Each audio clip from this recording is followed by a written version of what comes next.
Il était une fois, dans le quartier paisible de Paco City, deux couples mariés qui vivaient loin du bruit de la ville principale. Ces couples louaient de petites chambres dont les portes se faisaient de face.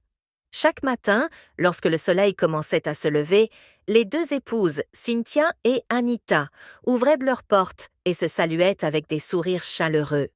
Leur maison était si proche qu'elles n'avaient même pas besoin de sortir pour se voir. Cynthia et Anita étaient les meilleures amies. Leur amitié remontait à bien avant leur mariage. Maintenant qu'elles étaient ma voisine, il semblait que le destin avait joué un rôle dans leur rapprochement. Anita donna naissance à son premier enfant, une belle petite fille nommée Joy. Cette dernière fut chérie par ses deux parents et devint le centre de leur monde.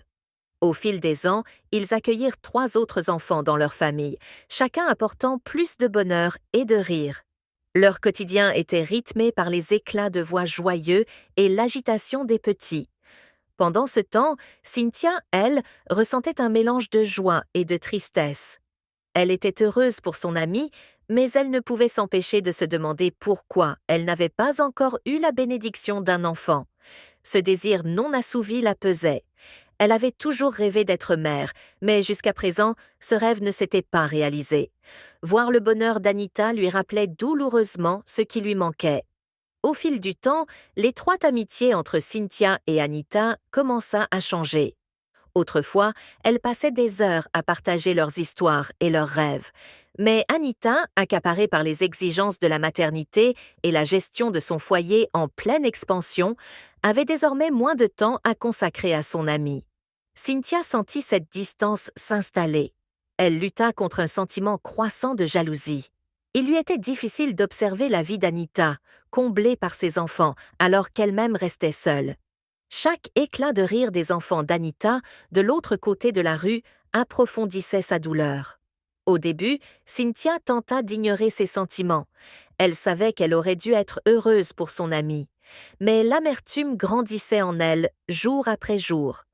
De son côté, Anita commença à ressentir le changement dans leur relation. Un après-midi, alors qu'elle berçait son plus jeune fils pour la sieste, elle se demanda « Cynthia me tient-elle à distance ?» Un jour, alors qu'Anita balayait devant sa maison, elle remarqua le mari de Cynthia, Papa Shima, s'approcher avec un beau paquet blanc dans les bras. Curieuse, elle l'observa remettre le cadeau à Cynthia, qui le reçut avec joie. Le cœur d'Anita se serra en voyant le bonheur illuminer le visage de son amie lorsqu'elle ouvrit le paquet, emballé dans un magnifique papier violet, une couleur qu'Anita avait toujours admirée. Un pincement de jalousie l'envahit. Pourquoi mon mari ne pourrait-il pas faire quelque chose comme ça pour moi? Ce soir-là, lorsque le mari de Cynthia rentra de son atelier, elle ne put plus retenir ses émotions. Dès qu'il entra, elle l'accabla de reproches, sa voix tremblante de frustration. « Pourquoi ne peux-tu pas m'acheter des cadeaux comme Papa Shima en achète pour Anita? Regarde comment il la traite, alors que toi, tu ne fais rien pour moi. » Fatiguée après une longue journée de travail, son mari tenta de rester calme. « Pourquoi me déranges-tu avec ça, Cynthia? Tu sais que je fais de mon mieux. Et puis, tu n'as pas d'enfant, tu t'attends à ce que j'achète des cadeaux comme Papa Shima le fait pour Anita? » Les mots frappèrent Cynthia comme une gifle. Son visage s'empourpra de colère. « Ce n'est pas juste, ce n'est pas parce qu'il a des enfants que je ne mérite pas d'être traitée avec amour. » Son mari secoua la tête, lassé. « Écoute, arrête, les gens l'appellent Papa Shima à cause de ses enfants. Mais moi, comment m'appelle-t-on? L'homme sans enfants. Tu crois que j'aime entendre ça? Ne me rappelle pas ce que nous n'avons pas. Maintenant, laisse-moi me reposer et va me faire quelque chose à manger. » Le cœur de Cynthia se serra. Ses paroles étaient comme une lame enfoncée dans une plaie déjà vive. Elle se sentait seule et insignifiante. Un jour, Anita fit sa lessive.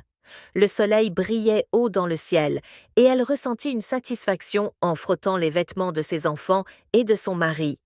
Une fois terminée, elle étendit les vêtements dehors, espérant que la pluie ne tomberait pas avant son retour. Mais alors qu'elle quittait la clinique où elle était allée, le ciel s'ouvrit et une forte pluie s'abattit. Anita se hâta de rentrer, mais il était trop tard.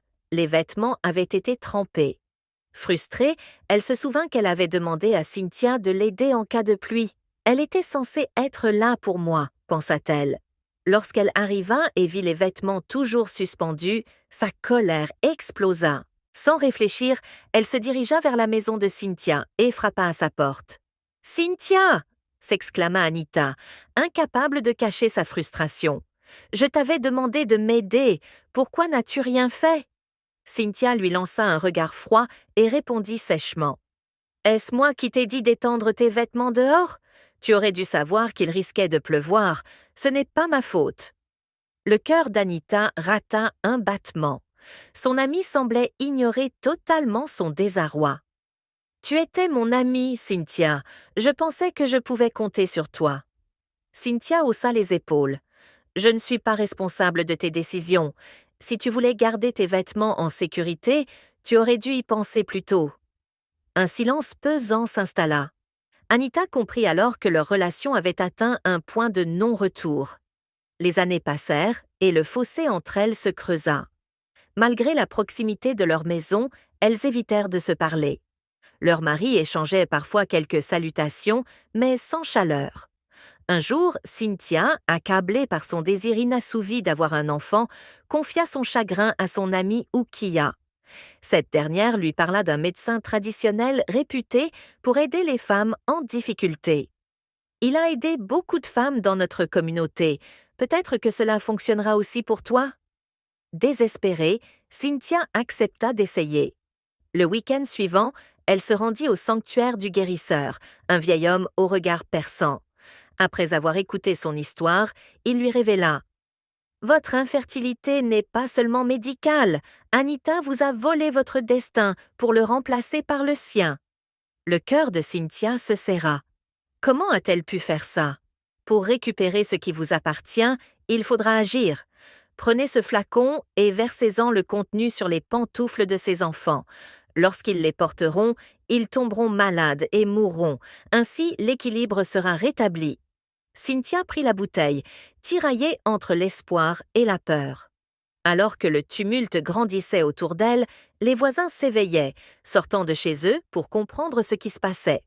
Le regard perçant d'Anita était fixé sur Cynthia Seiya, son ancienne amie, qui tenait toujours la petite bouteille verte dans ses mains tremblantes.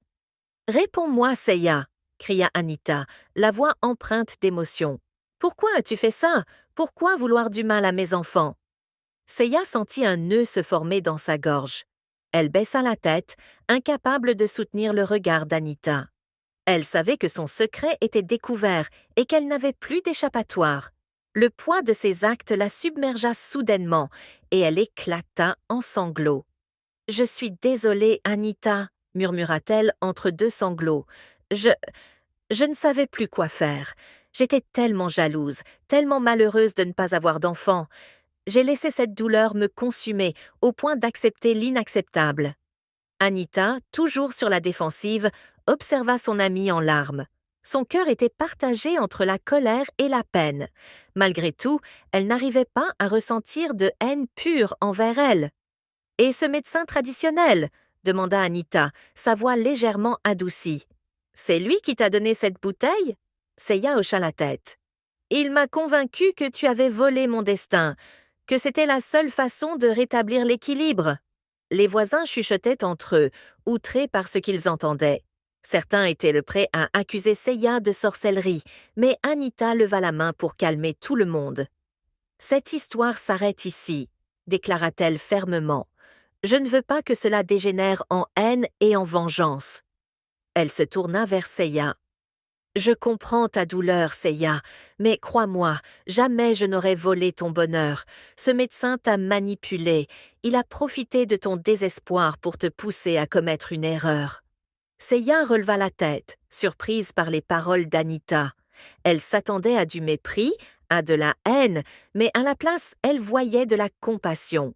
« Que devrais-je faire ?» demanda-t-elle, sa voix tremblante. Anita inspira profondément avant de répondre. « D'abord, tu dois te pardonner à toi-même. Ensuite, il faut dénoncer ce soi-disant médecin. Il détruit la vie de nombreuses femmes en leur vendant des mensonges. Nous irons ensemble le signaler aux autorités. » Seiya, émue par la générosité d'Anita malgré tout ce qu'elle avait fait, hocha lentement la tête. D'accord, je veux réparer mes erreurs. Cette nuit-là, Anita et Seiya allèrent de voir le chef du quartier pour lui raconter toute l'histoire.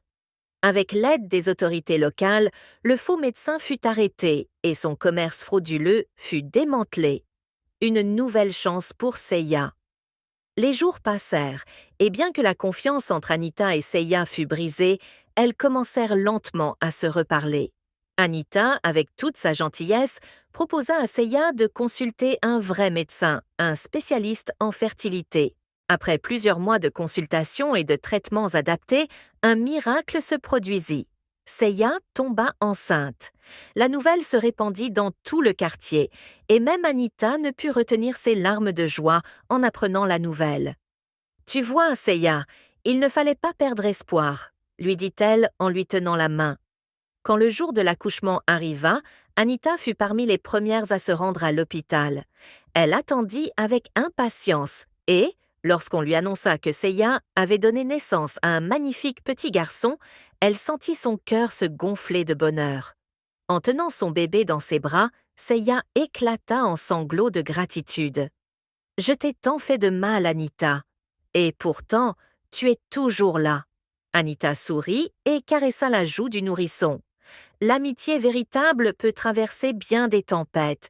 Je ne veux garder que les beaux souvenirs et bâtir un avenir meilleur avec toi. » Avec le temps, Anita et Seiya retrouvèrent leur complicité d'antan. Leurs enfants grandirent ensemble, et la douleur du passé devint une leçon précieuse. La jalousie et la rancune n'apportent que du malheur, mais le pardon et l'amour, eux, construisent des ponts. Et ainsi, dans le petit quartier paisible de Paco City, une nouvelle amitié, plus forte et plus sincère que jamais, vit le jour